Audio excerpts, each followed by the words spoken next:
जिंदगी में दूसरा मौका मिलना कितना मायने रखता है, इसका एहसास मौत पर जीत हासिल कर चुकी मालिनी को बखूबी है। अटखेलियां करती मालिनी कभी नदी में बह गई थी, लेकिन आज खुशी खुशी पानी में खेलती कूदती है।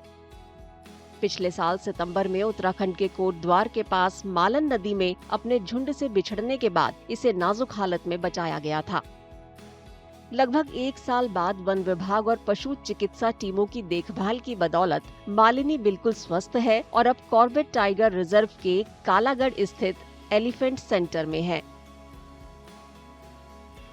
विगत वर्ष एक बहुत महत्वपूर्ण और एक बड़ी इम्पोर्टेंट घटना हुई थी, जिसमें कि एक हाथी का बच्चा जो था वो कोटद्वार के पास मालिनी नदी में बहकर आ गया था। अपने जो झुंड है उससे बिछड़ गया था और चट्टानों के बीच में फंसा हुआ था। हमारे जो वन कर्मी थे उन्होंने बड़ी मेहनत से उसको वहाँ से रेस्क्यू किया। बहुत ज़्यादा इंजर्ड था, उसको कालागढ़ जो हमारा रेस्क्यू सेंटर वहाँ पर लेके आए। हमारे जो महावत हैं और जो हमारे जो कर्मचारी हैं उन्होंने उसको बहुत अच्छे से उसकी देखभाल की और हमारे जो सीनियर वेटनरी ऑफिसर हैं उनकी देखरेख में उसको बचाया गया।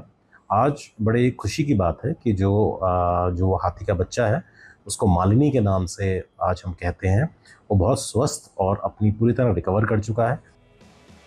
विश्व हाथी दिवस के मौके पर मालिनी की कहानी और भी अहम हो जाती है। वाइल्ड लाइफ में रुचि रखने वालों की माने तो मालिनी का ठीक होना उस गहरे रिश्ते को दर्शाता है जो सदियों से इंसानों और हाथियों के बीच रहा है।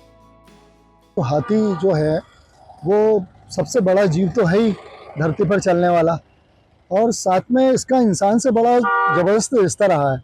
और हम पुरानी कहानियाँ भी देखते हैं, राजा महाराजाओं के पास भी हाथी, यानी कि इंसान और हाथी एक आपस में जो एक सूत्र में बहुत लंबे समय से बंधे हुए हैं। और यही जो पुराना रिश्ता है, ये मालन नदी से जो इस बेबी कप को लाया गया है उसके रूप में, और जिस तरह से वो अटकेलियाँ कर रहा है वो उसी रिश्ते की आगे की कहानी कहता है।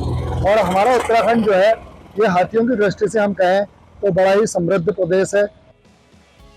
जानलेवा स्थिति से बचाए जाने के बाद मालिनी की नई शुरुआत एक दिल छू लेने वाली मिसाल कायम करती है।